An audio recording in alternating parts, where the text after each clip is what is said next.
Halloween Ends? Or is it Halloween 3 because it's part of a trilogy? Or is it Halloween 4 because it's technically part of a... I don't know. There have been multiple timelines, alternate universe... Oh my god.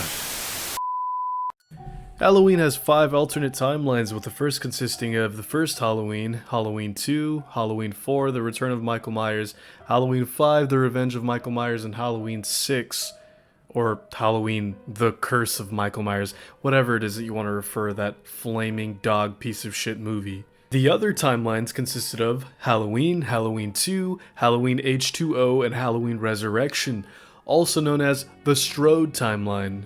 The remaining timelines are the Rob Zombie reboots, which I will have a future video on. Believe you me, that shit was ass. It needs a long video on it. But today I'm going to be focusing on the latest timeline, which consists of Halloween 2018, Halloween Kills, and more specifically today's topic, Halloween Ends. Now wait, before I say anything else, I just want to go ahead and point out that I knew going into this I was probably going to be disappointed. Jamie Lee Curtis for the entirety of the build-up for this movie kept saying that it was a masterpiece, it was going to have a twist, and it was going to piss off a lot of people.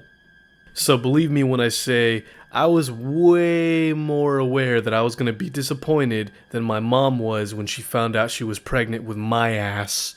This video was inspired by Cordz, formerly known as CordryFX. He has some funny ass videos. I definitely think you should give it a watch. As well as Cody Leach. I mean, he has an hour-long video. I think it's an awesome video essay. If you got some time, go ahead and give that a watch as well.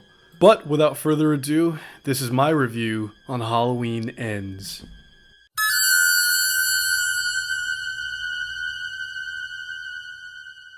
Halloween Ends takes place exactly 1 year after the events of Halloween 2018 and Halloween Kills. Off-rip, we're introduced to a new character named Corey Cunningham, who in my opinion is a mixture of Robert Pattinson in Twilight and Anthony Padilla from fucking Smosh.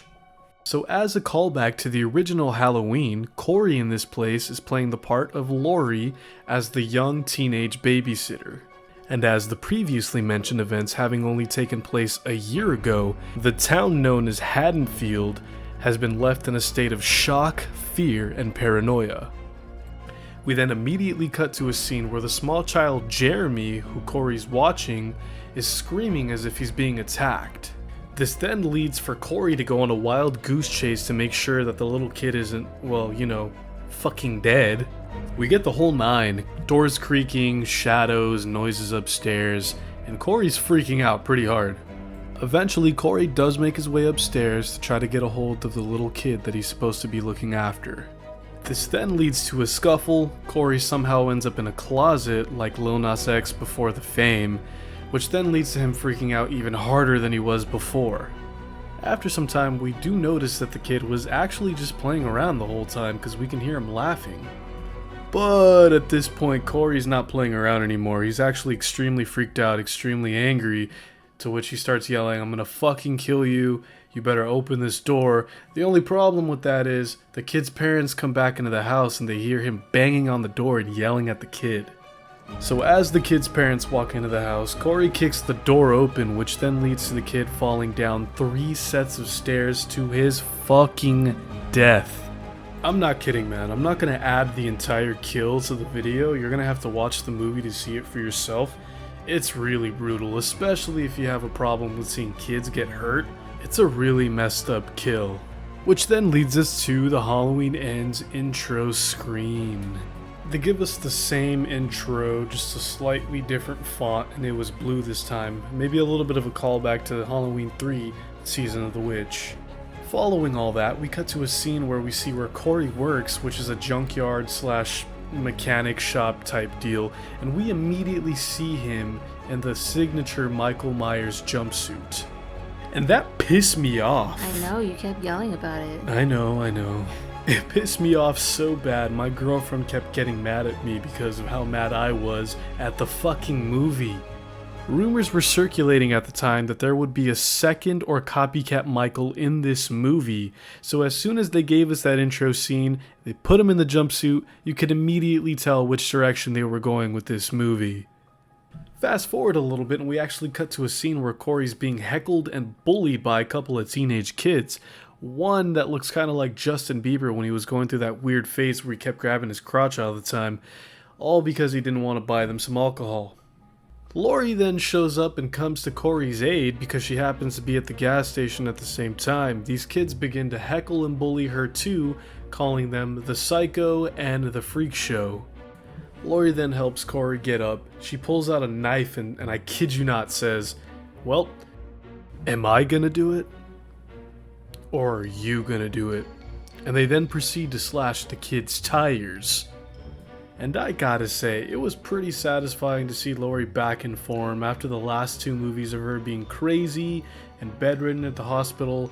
It was really cool to see her get some character development. Laurie then sends Corey to the doctor's office, which also happens to be the doctor's office that Allison, Laurie's granddaughter, works at. We then cut to a scene where Allison and Corey are blatantly flirting in front of the doctor while Corey's getting stitched up. I swear to Christ. We're then treated by some of the most cringe dialogue. The doctor insults Allison, or just says something incredibly mean, to which Corey responds by saying, "You really shouldn't let him talk to you like that." Which actually goes back to the reference I made earlier to Twilight. I see what they were going for. They were trying to make him dark and edgy and mysterious. The only thing they really succeeded in was making him look like a total fucking pussy. You like seeing old people flirt? I know I do. Well, if you don't, it sucks for you. Because this scene pulls no punches when it comes to Laurie flirting with this old guy, which I can't lie is really cute. It's the guy from the last movie that was bedridden with her in the hospital. It was really nice to see her happy for once. Laurie Strode truly was the MVP of this movie, and she made it so much better every time she was on screen. But since Laurie can't be happy for too long, as soon as she exits the grocery store, she gets confronted by the relative of a victim who was attacked by Michael Myers in Halloween Kills. At this point, everyone's extremely mad at Laurie for the events that took place in Halloween and Halloween Kills. They feel as if she's responsible for Michael Myers coming back and murdering everyone. And technically, it wasn't Laurie's fault. It was those two podcasters from Halloween 2018. Yup, couldn't have said it any better my goddamn self. And after that, we cut to the romantic comedy side of the story where Allison invites Corey to this party. It's a Halloween party of some sort. And I kid you not, I legitimately felt like I was going to have a seizure because of the lights. Oh, you mean the dancing scene? Yes, the dancing scenes. So anyways, Allison and Corey are dancing the night away to these horrific strobe lights. Corey's wearing this freaking scarecrow mask. And since they can't have anything nice, like I mentioned before, he runs into the mother of the little kid that he killed from the beginning of the movie. After a while of yelling and screaming at the poor guy, he eventually just takes his stuff and goes, ditching Allison, leaving her all by herself, but of course she's not going to have that, so she follows him outside of the club and confronts him. Corey, being the dark, edgy, mysterious character that he is, starts yelling and screaming and pouting at Allison, claiming that she doesn't understand what he's gone through, even though clearly she does. I mean, considering both of her parents, her ex, several other people around town got brutally murdered in front of her.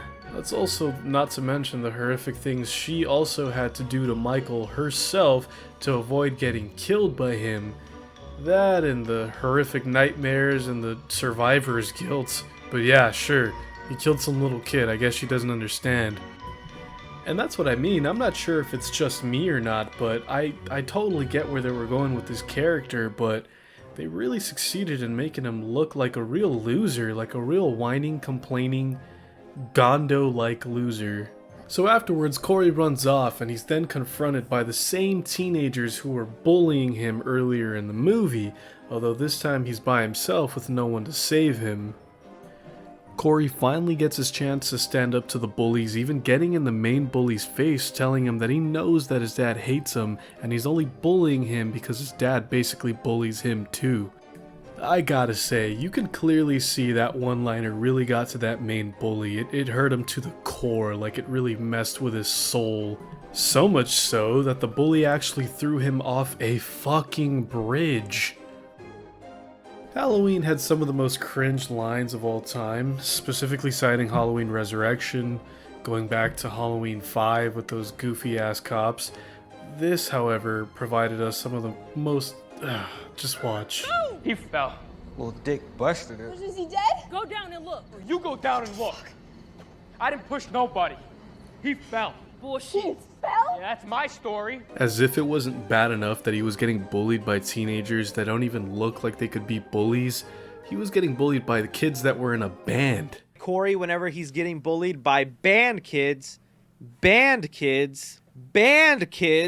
anyways, some time goes by, Corey gets dragged into the sewer, which is clearly Michael Myers. He then has an interaction with him, Michael grabs him by the throat, and they have this weird intimate moment where they're just gazing into each other's eyes. So I guess Michael now has the power of telepathy or telekinesis or whatever, kinda like when Goku landed on planet Namek and he just put his hand on Krillin's head and read his mind. So anyways, Corey goes home, he gets yelled at by his mom, and he has this weird edgy moment where he's just staring at himself in the mirror. Again, Robert Pattinson in Twilight. We're 11 minutes into this review and you're probably thinking, yo dude, do you not have anything nice to say about this movie? Well, actually I do. There's a scene where Laurie looks out her window and she catches Corey standing outside the bush the same exact way Michael Myers did 40 plus years ago. That was beautiful imagery and a nice callback to the original. Also, that's totally Annabelle, right? Like that's gotta be, it's a Raggedy Ann doll. Corey's reasoning behind coming to the house was so that he could speak to Allison so they could go for a walk. The only thing he succeeded in was scaring Laurie into thinking that he also has the evil behind his eyes that she once saw in Michael Myers. But anyways, we cut to a scene, Allison and Corey are at a diner. This cop or whatever that has a huge crush on Allison approaches them. She's clearly rejecting him the whole fucking time, but he just doesn't get the message. Long story short, Corey gets in the guy's face, the cop gets really mad, so afterwards the cop follows him home, and that leads to the next scene. The cop follows Corey all the way back to Allison's house. Corey catches wind of this, so he lures the cop to the sewer where Michael Myers is so that they can kill him. So anyways, the cop chases him, he finds him in the sewer, and then they eventually stumble across Michael Myers, who looks like an old, beaten down version of himself.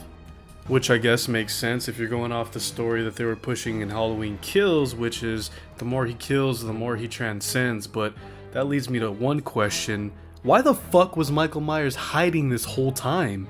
No, seriously though, if Michael's aware that the more he kills, the stronger he gets, why would he go into hiding for 4 years? It makes no sense. But anyways, Corey starts yelling at Michael, "Get up, come on, show me how it's done," and they start double teaming the cop.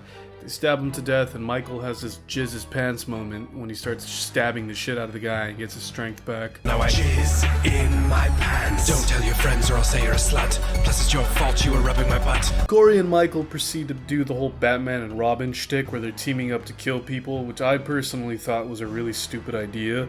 What was the fucking point? They spent the last 2 movies building Michael to be this stone cold killer with no compassion, no heart, no feelings, killing anything and everything in his way, and yet here he is taking Corey under his wing. Afterwards, Laurie finally confronts Corey about her suspicions and she's not fucking around. I gotta say, this scene was pretty cool and it gave it a couple of extra brownie points in my book. Corey doesn't take any of those threats lightly. He then tells Laurie that she's just as crazy as he is. Then as soon as he looks away, there's this cool scene where Laurie disappears just like how Michael does. This next scene I would have loved to have seen in theaters with a bunch of hardcore Michael Myers fans, because this part really pissed a lot of people off, including myself. Corey proceeds to wrestle Michael to the ground and spears his ass like it's fucking WrestleMania, removes his mask, and just leaves. They completely bitched Michael out in this scene, I'm not even gonna lie. Again, this goes back to the more he kills, the more he transcends. If that's the case, then wouldn't he be more than charged enough for a decade after what he did in Halloween Kills? Whatever, I guess, it's your movie, Jamie Lee Curtis. Anyways, he runs into the band kids, both figuratively and literally runs into the band kids. It was extremely satisfying watching those little shits get killed. One by one, Corey marked his revenge on every single one of them, and it was incredibly fun to watch. Although I wasn't a big fan of Corey in the Michael Myers mask or the jumpsuit, I called it from the very beginning, and the reveal wasn't too strong either. A big bright spot in this scene was where he ends up killing the main bully, or the main band kid, whatever it is you want to call that fucking weasel. He burns him, however, the frame isn't really focused on his face, so it does kind of take away from it, but it's a really cool scene nonetheless. So at this point, Corey's basically killing everyone that's pissed him off, which goes against everything that Michael Myers stands for. Which, if you haven't noticed, has been my biggest problem with this movie, because Michael Myers doesn't have any compassion, any emotion. That's what makes him the Shape. He simply kills because he's evil. Oh yeah, by the way, Allison and Corey were hanging out on top of this radio station's building, I guess, on the roof, so they run into this guy. He then starts going off on Corey and Allison, telling him that he's gonna kick them out and he's gonna fuck them up, which was the wrong move, because eventually Corey does come back to kill his ass, because Corey is an emotional little bitch.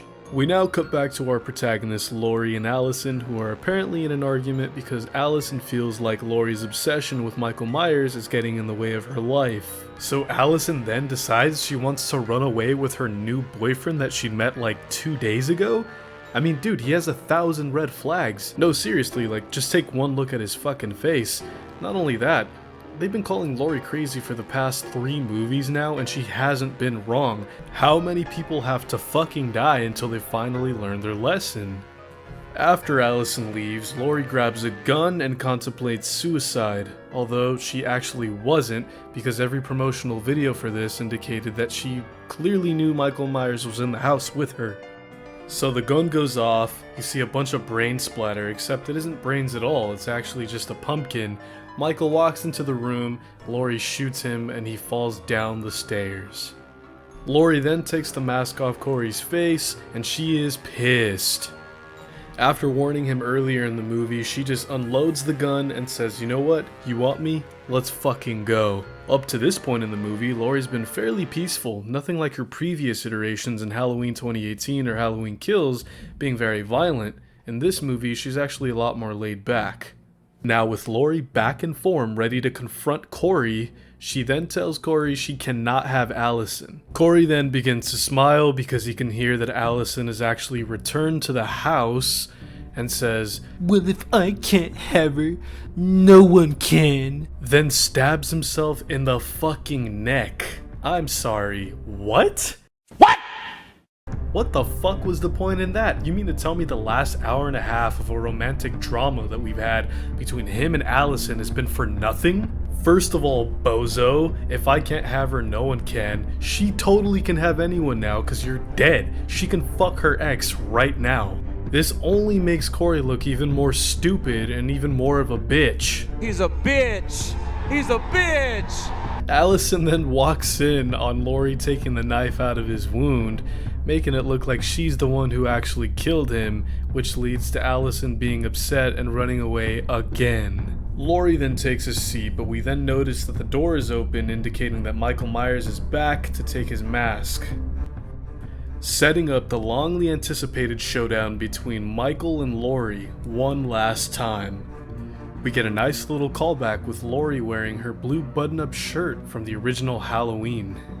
Laurie hides inside of a closet while she sets something up inside of a microwave, presumably to distract Michael in the event that she eventually gets out of the closet and attacks him. Michael then hears a noise, approaches the closet door, the microwave goes off, and then all hell breaks loose.